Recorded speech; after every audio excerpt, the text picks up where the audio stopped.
Pedro, como é que está a situação do Transferban? Eu acho que essa é a grande dúvida do torcedor em relação a essa temporada, né? O Campeonato Mineiro aí prestes a começar, os reforços chegaram, já estão treinando, mas ainda não estão inscritos por conta da dívida. Como é que está essa situação do Transferban? Vocês já têm uma noção de quanto vai ser pago? De quanto tempo leva depois do pagamento para ser liberado? Obrigado. Existe uma equipe extremamente competente, né, um grupo de advogados que está trabalhando na estruturação da dívida da associação. Vocês sabem bem que é uma dívida grande com base nisso a gente vem fazendo a gestão de fluxo de caixa. E isso demanda muita análise, muito estudo, escolha de prioridades, pensando no planejamento futuro do clube. O Transferban é uma prioridade, não tem como não ser. Eu confio muito na equipe que está fazendo esse trabalho. Eu não tenho dúvida que essa solução será dada nos próximos dias ou horas e que o Cruzeiro vai encontrar a melhor saída para que todos os atletas aí estejam inscritos e aptos para a disputa do Campeonato Mineiro. Tiago Valu, canal Cruzeiro Esportes. Pedro, eu queria que você falasse dessas dificuldades que você encontrou, tendo que renegociar contratos, além de trazer novos jogadores para a temporada 2022. E como vai funcionar o departamento de futebol, que passou por tantas alterações? Além de você, a gente sabe também que tem o André Martins, o Marcos Menezes e o Carlos Eduardo Furtado. Você pode falar um pouco como que vai ser o funcionamento de você juntamente com estes profissionais? Obrigado. Uma das coisas que me chamou muito a atenção e me fez aceitar o convite do Cruzeiro é o objetivo de colocar a instituição acima de todos, né? Não tem nenhuma pessoa que está acima do projeto do clube. E através dessa premissa a gente vem montando o departamento de futebol, procurando especialidades, procurando competências. A ideia é montar um departamento de análise de desempenho muito forte, um departamento de análise de mercado com especialistas e com gente que conheça muito bem a demanda de mercado do Cruzeiro, além de toda a área de performance e saúde que vem sendo liderada para a Natália Bittencourt, com pessoas extremamente competentes.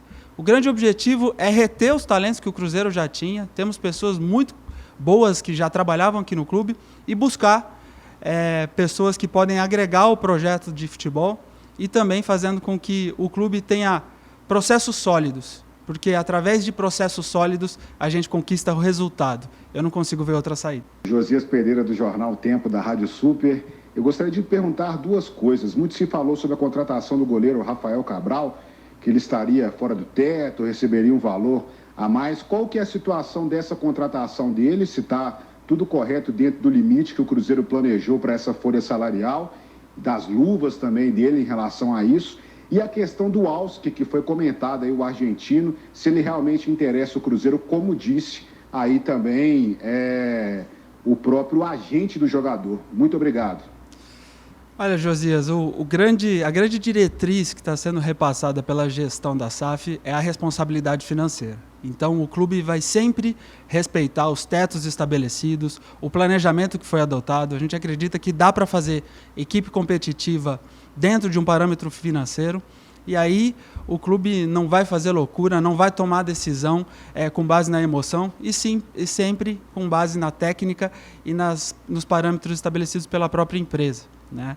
Agora, falar de especulação, de possibilidades de novas contratações, a gente acredita que nem é prudente, porque cada dia surge um novo nome. Eu acredito que a gente tem que falar do trabalho que está sendo feito e de quem já está aqui na toca, trabalhando, se dedicando e já pensando nas primeiras disputas aí do Campeonato Mineiro. Olá, Pedro, é Paulo Galvão, do Jornal Estado de Minas. Eu gostaria de saber como é que, uma coisa prática, assim, como é que vocês estão fazendo, como é que funciona essa questão de quem assume o quê, por exemplo. Vocês ainda são funcionários da SAF, porém a SAF ainda não foi assumida pelo Ronaldo, ainda está em posse da associação. Então, como é que fica isso? Quem é responsável por gerir recursos, por pagar as contas? Na hora de fazer contratação, você fala em nome já da SAF ou fala em nome da instituição? É uma coisa bem prática mesmo para a gente poder explicar isso para o nosso leitor, para o nosso ouvinte, enfim. Obrigado, um abraço.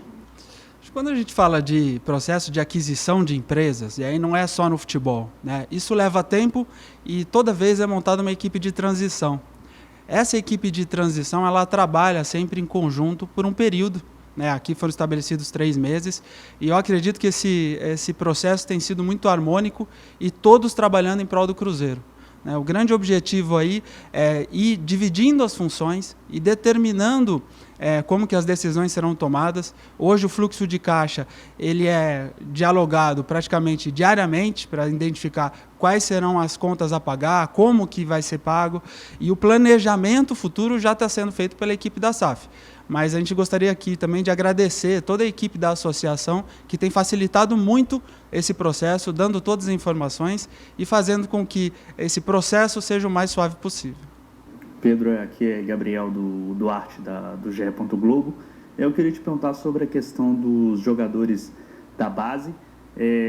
Já tem definido os nomes que vão trabalhar com o Paulo Pessolano, ele disse que quer contar com alguns atletas neste grupo profissional.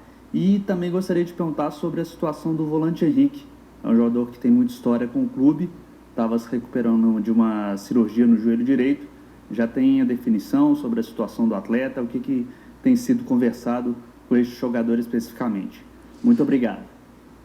Toda a nossa equipe do departamento de futebol, tanto profissional quanto base, está acompanhando, né, a Copa São Paulo de Juniores. Ontem todos assistimos o jogo aí contra o São Paulo e também estamos acompanhando a Copa Votorantim do Sub-15, onde a equipe do Cruzeiro também começou muito bem. Então o nosso objetivo é fazer com que essa integração entre base e profissional ela seja natural, né? Nessa gestão não vai ter muita diferenciação. O departamento de futebol é um só. E nele estarão as categorias profissional, de base e também a equipe feminina. E aí nós vamos trabalhar, sentar e, através de muita construção coletiva, estabelecer as estratégias para cada uma dessas equipes.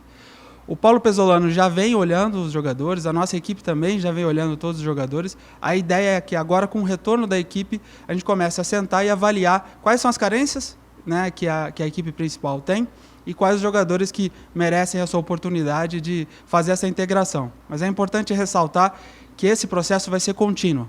Sempre teremos atletas do 20 no profissional. É assim que se forma atleta, é através de processo, e não apenas através de escolhas individuais.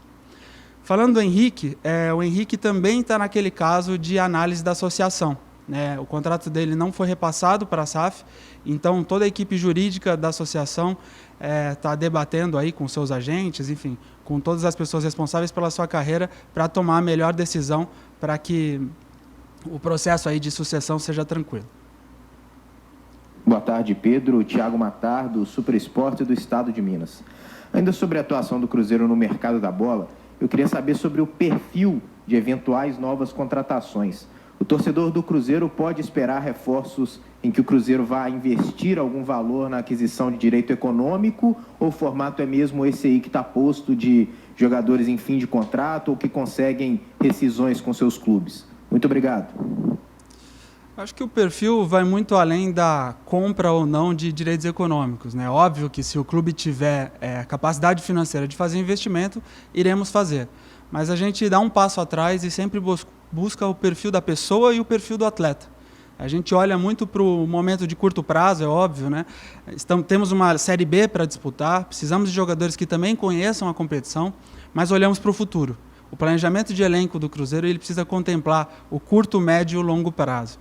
E a nossa equipe de análise de mercado e todos os profissionais que fazem parte dela têm a responsabilidade de pensar em todas essas possibilidades e dividir isso com a diretoria de futebol, com o comando técnico, para que as melhores decisões sejam tomadas pensando no clube e não apenas no momento emergencial. Olá, Pedro. Aqui é Victor Martins, do All Sport. A torcida do Cruzeiro já tem um bom tempo que se queixa da relação do clube com a Federação Mineira. Afinal, toda bola dividida o Cruzeiro acaba perdendo. A prova disso é os horários marcados para os jogos do Cruzeiro nesse Campeonato Mineiro. Você, como um profissional que vem de uma federação, estava em São Paulo, acredita que pode melhorar esse relacionamento entre Cruzeiro e Federação Mineira? Olha, eu tenho um histórico de federação, né? Trabalhei bastante tempo na Federação Paulista e, em função disso, conheço muito o presidente Adriano, conheço o Leonardo Barbosa, o Daniel, todas as pessoas que fazem parte ali do campo de direção da Federação Mineira. Eu não tenho dúvida que todos nós queremos que o futebol mineiro seja forte. Esse é o grande objetivo. E, através do diálogo, da construção, vamos encontrar as melhores saídas para todos, né? Eu acredito que o Campeonato Mineiro tem um potencial absurdo, podemos todos juntos fazer com que essa competição seja cada vez melhor, e eu quero também passar a mensagem para que eles contem conosco, para que a gente faça cada vez mais e melhor para o futebol mineiro.